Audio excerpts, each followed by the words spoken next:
A very warm welcome from the Qatar Peninsula. We're at the Lusail International Circuit near the capital city of Doha. Just a few more moments and we'll switch to the starting straight for the MotoGP class race.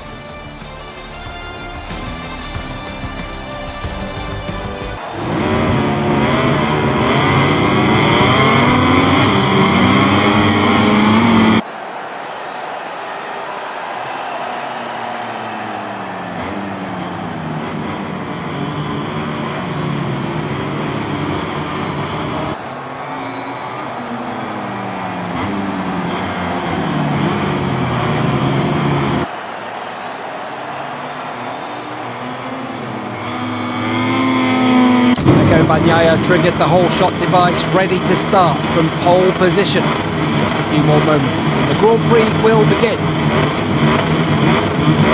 Lights out, and we are racing here in this crucial Qatar Grand Prix. Martin missed the start. He got massive wheel spin on the Prima Prama Ducati. He's under pressure here from QATAR and from Bezzecchi, and Bagnaia has made the dream launch. It was a horror show for Martin, as he feared, off the line. Martin's going to come through the first sector. He's down in the 8th or 9th place. A shocker for the man second in the standings.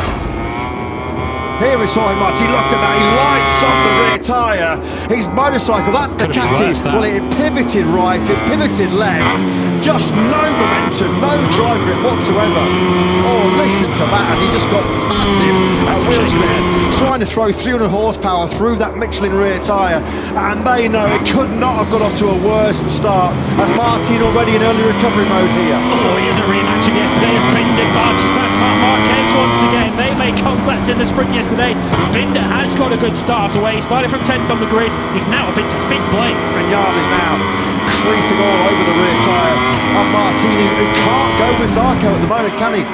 Zarco through the first sector is nearly 7/10 ahead of Martin, who's right. That was Zarco. That was Zarco. Now that is a big bonus. That is a big plus for Martin. That's one position gain. Didn't even have to fight for it. Di Giannantonio now on the inside, really toughing it out with Alex Marquez. The two Brazilian Ducatis exchanging at least the same paintwork, and it's Digit that's now back up into P3. 23 points would be a huge advantage, wouldn't it, for Bagnaia to take into the final round decider in Valencia. Just 37 points left to fight for after tonight's Qatar Grand Prix, as Martin trying to limit the damage here, surely with the top speed horsepower advantage that the Ducati, as Marc Marquez said last night, in this very situation, down the 6-gear start-finish straight, he was a sitting duck, and here he goes again. Nothing that Marquez can do about that. The speed differential is, for want of a better word, embarrassing between the Honda and the Ducati. And Martin just eases on through, absolutely powerless there was Marquez, nothing he can do about that whatsoever. Di Giannantonio feels he's got the pace and the potential to win this Grand Prix, and he's leaving up to it at the moment. Bagnaia did a 53.6 last time around versus a 53.3 for Di Giannantonio, so Bagnaia and his group are getting away from Martin, but Bagnaia's not exactly running away with this. That's Digi getting aggressive on the inside of Luca Marini, properly picks up the pole man, and now he could lose third place as well as he comes into the clutches of Alex Marquez.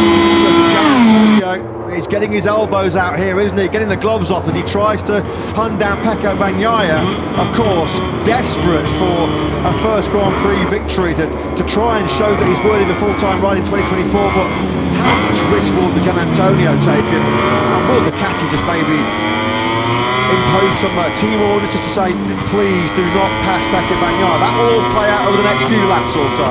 Well, Alex Marquez is certainly trying to get involved with Luca Marini, and that might open the door for Brad Binder, who are riding on forward now to move through into 4th place. The problem Ducati have got on that one is they're in a bit of a difficult position, because of course it's another Ducati rider who's fighting for the World Championship, so I'm sure Ducati don't want to be seen to be playing favourites in this title battle. Martin's got to try and do it for himself. Currently on this lap, he is closing in on that group ahead of him. He started 1.6 seconds behind the 5th rider in this group, which is now Marini. It's now down to 1.3 seconds. Yeah, Marini, unfortunately, at this stage, not up to the task of acting as wingman for his great mate Pecco Bagnaia. That was a tough lap, a tough 5th lap here for Marini.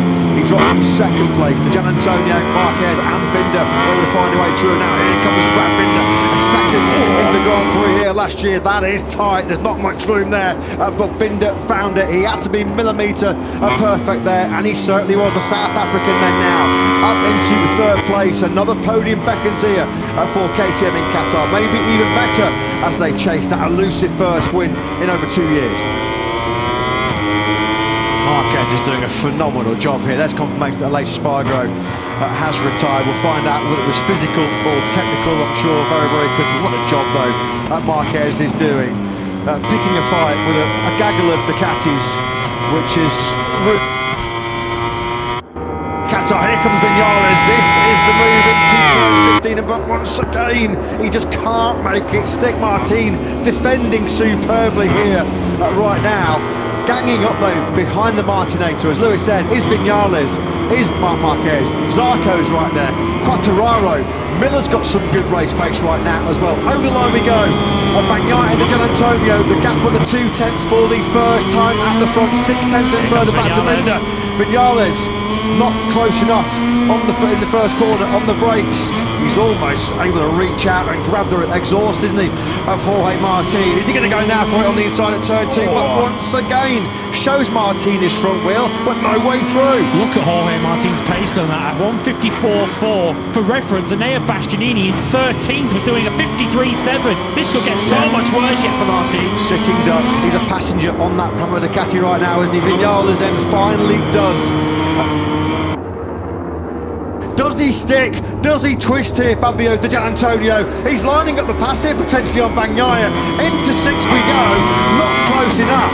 But what you do know is that Gian Antonio is well aware of what's at stake here for Pecco Bagnaia. He's not going to risk a crash here alongside Pecco unless it's absolutely clean and a relatively easy overtake. Surely Gian Antonio will sit there, but Pecco Bagnaia could do without this. If this was a simple cruise to the flag for the top 2 where Gian Antonio's going to sit there, he's so close to Bagnaia. Bagnaia will be able to see the shadows and he'll be able to hear the 49 right behind him, which can't be making it easy for the world champion. What about Davide Tard? Obviously my heart rate's going through the roof at the moment. Here comes Fabio Di Gianantonio on the inside. He squeezes through on Bagnaia. Bagnaia's trying to get him on the cutback, taking full risk here. The world champion throwing it all on the line. Davide Tardozzi looks on. 3 laps and 2 corners remaining here in Qatar.